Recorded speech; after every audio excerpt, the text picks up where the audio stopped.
Demonstrasi kontekstual modul 3.1 pengambilan keputusan berbasis nilai-nilai kebajikan universal. Wawancara kepala sekolah. Berjumpa kembali dengan saya Alfi Rahmayana SPDI dari SMP Negeri 1 Sungai Aur, calon guru penggerak angkatan 9 Kabupaten Pasaman Barat, dengan fasilitator Ibu Pulmen Evida dan pengajar praktik Bapak Alia Tri Lubis. Di video ini saya akan membahas analisa atas penerapan proses pengambilan keputusan berdasarkan pengetahuan yang telah dipelajari tentang berbagai paradigma, prinsip pengambilan dan pengujian keputusan di sekolah asal masing-masing dan di sekolah atau lingkungan yang lain. Jadi, di video ini saya akan mewawancarai 2 kepala sekolah. Wawancara pertama dengan narasumber Ibu Neti Elida, Kepala Sekolah SMP Negeri 1 Sungai Aur. Pertanyaan pertama, selama ini bagaimana Ibu dapat mengidentifikasi kasus-kasus yang merupakan dilema etika atau bujukan moral?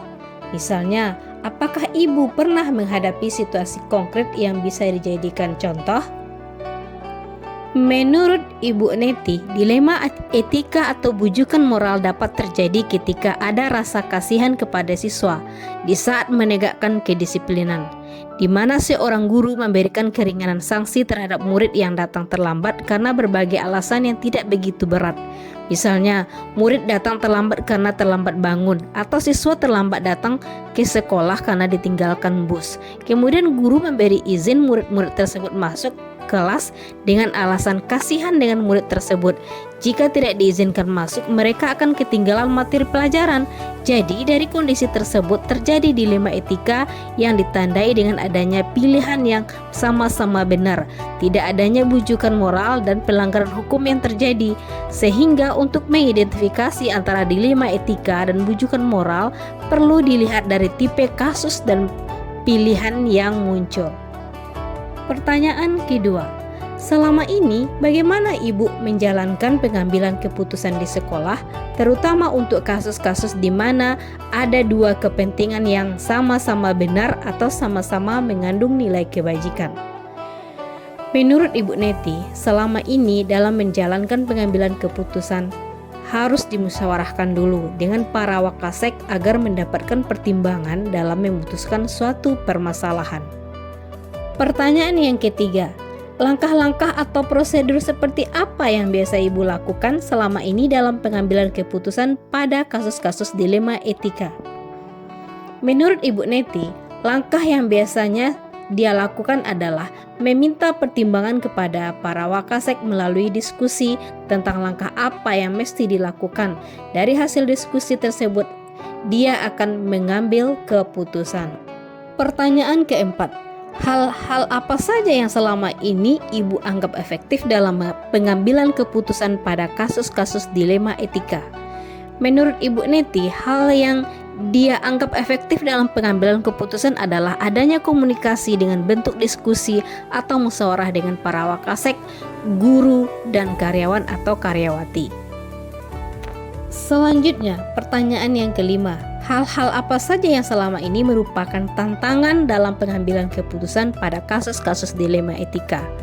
Menurut Ibu Neti, tantangannya dalam pengambilan keputusan adalah kurangnya kesadaran tentang pentingnya penerapan disiplin dari dini dalam diri siswa dan kurangnya kerjasama orang tua dengan sekolah dalam pembentukan karakter disiplin murid. Berikutnya pertanyaan nomor 6. Apakah Ibu memiliki sebuah tata kala atau jadwal tertentu dalam sebuah penyelesaian kasus dilema etika? Atau apakah Ibu langsung menyelesaikan di tempat atau memiliki sebuah jadwal untuk menyelesaikannya? Bentuk atau prosedur apa yang Ibu jalankan? Menurut Ibu Neti, tergantung dari masalahnya. Jika masalahnya harus diselesaikan di saat itu juga, maka dia akan langsung menyelesaikannya dengan para wakasek. Tapi jika masalahnya tidak harus diselesaikan di waktu itu juga, dia akan membuat jadwal tertentu untuk bisa mendiskusikannya dengan para wakasek agar keputusan yang diambil itu tidak salah. Selanjutnya, pertanyaan yang ketujuh. Adakah seseorang atau faktor-faktor yang selama ini mempermudah atau membantu ibu dalam pengambilan keputusan dalam kasus-kasus dilema etika? Menurut Ibu Neti, para wakasek, guru dan tenaga kependidikan selama ini membantu dalam pengambilan keputusan dilema etika. Pertanyaan yang terakhir, dari semua hal yang telah disampaikan, pembelajaran apa yang dapat Ibu petik dari pengalaman Ibu mengambil keputusan dilema etika?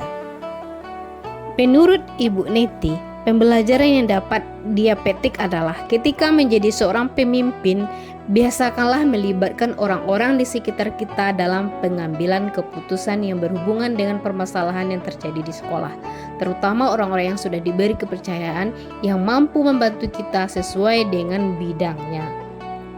Berikut wawancara kedua dengan narasumber Bapak Aliatri Lubis, SPD, Kepala Sekolah SD Negeri 18 Sungai Aur.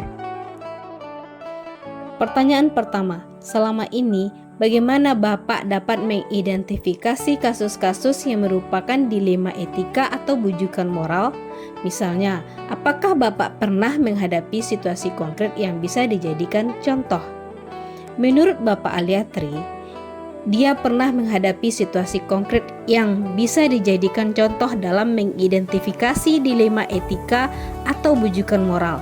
Pada tahun lalu, saat rapat kenaikan kelas, dia harus membuat keputusan yang berpihak pada murid dalam memberikan nilai rapor di atas KKM untuk menghindari anak tidak naik kelas. Berdasarkan kejadian tersebut, adanya dilema etika karena harus memutuskan antara yang sama-sama memiliki alasan yang masuk akal, sehingga untuk mengidentifikasi antara dilema etika dan bujukan moral dapat dilihat dari perbedaan pembuatan keputusannya. Jika ada alasan yang masuk akal dan dibenarkan, maka masuk ke dalam dilema etika. Sedangkan jika alasannya tidak sesuai, masuk ke dalam bujukan moral. Selanjutnya, pertanyaan kedua. Selama ini bagaimana Bapak menjalankan pengambilan keputusan di sekolah Bapak, terutama untuk kasus-kasus di mana ada dua kepentingan yang sama-sama benar atau sama-sama mengandung nilai kebajikan? Menurut Bapak Aliatri, dalam menjalankan pengambilan keputusan selalu dimusyawarahkan dengan rekan-rekan di sekolah. Berikutnya pertanyaan ketiga. Langkah-langkah atau prosedur seperti apa yang biasa Bapak lakukan selama ini dalam pengambilan keputusan pada kasus-kasus dilema etika? Menurut Bapak Aliatri, langkah yang biasa dia lakukan adalah mengajak guru untuk berdiskusi melalui rapat internal. Untuk pertanyaan nomor 4, hal-hal apa saja yang selama ini Bapak anggap efektif dalam pengambilan keputusan pada kasus-kasus dilema etika? Bapak Aliatri menjawab, hal yang dianggap efektif dalam pengambilan keputusan adanya diskusi dengan rekan-rekan untuk menghindari kesalahan dalam pengambilan keputusan.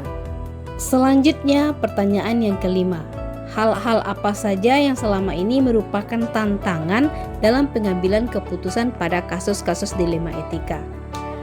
Menurut keterangan Bapak Aliatri, tantangan dalam pengambilan keputusan adalah kurangnya ketegasan jika dihadapi dengan persoalan yang melibatkan perasaan dan kemanusiaan.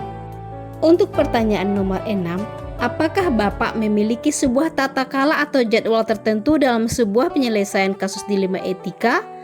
Atau apakah Bapak langsung menyelesaikan di tempat atau memiliki sebuah jadwal untuk menyelesaikannya? Bentuk atau prosedur seperti apa yang Bapak jalankan? Berdasarkan informasi dari Bapak Aliatri, tidak ada jadwal khusus dalam penyelesaian kasus dilema etika karena langsung diselesaikan dengan melakukan koordinasi dengan seluruh guru. Selanjutnya, pertanyaan yang ketujuh. Adakah seseorang atau faktor-faktor yang selama ini mempermudah atau membantu Bapak dalam pengambilan keputusan dalam kasus-kasus dilema etika? Menurut Bapak Aliatri, yang biasa membantunya dalam menyelesaikan masalah adalah rekan-rekan yang ada di sekolah, baik guru maupun karyawan. Terakhir, pertanyaan yang ke-8. Dari semua hal yang telah disampaikan, pembelajaran apa yang dapat Bapak petik dari pengalaman Bapak mengambil keputusan dilema etika? Menurut Bapak Aliatri, pembelajaran yang bisa diambil adalah tidak semua yang kita anggap benar itu benar, dan ada kalanya apa yang kita anggap salah itu bisa benar. Untuk analisa dan refleksi, hal yang menarik yang muncul saat wawancara adalah kedua kepala sekolah memiliki cara tersendiri dalam menyelesaikan masalah, namun tetap berpijak pada nilai-nilai kebajikan. Kedua kepala sekolah tersebut sama-sama mengambil keputusan dengan paradigma rasa keadilan lawan rasa kasihan, dengan prinsip berpikir berbasis rasa peduli, namun dalam pengambilan keputusan belum ada prosedur menggunakan 9 langkah pengambilan dalam pengujian keputusan. Rencana ke depan harus adanya prosedur khusus dalam mengambil keputusan sehingga dapat diukur seberapa efektif pengambilan keputusan tersebut dilihat dari faktor resiko. Saya akan mencoba menerapkan pengambilan keputusan dilema etika berdasarkan paradigma dan prinsip yang sesuai dengan kasus yang dihadapi dan mengujinya menggunakan 9 langkah pengambilan keputusan sehingga diperoleh hasil keputusan yang bijaksana. Selanjutnya, saya akan menerapkan proses pengambilan keputusan secepatnya, mulai dari lingkup terdekat seperti menyelesaikan permasalahan dalam kelas secepatnya. Demikianlah penjelasan saya tentang demonstrasi kontekstual modul 3.1. Semoga bermanfaat. See you. Thank you for watching.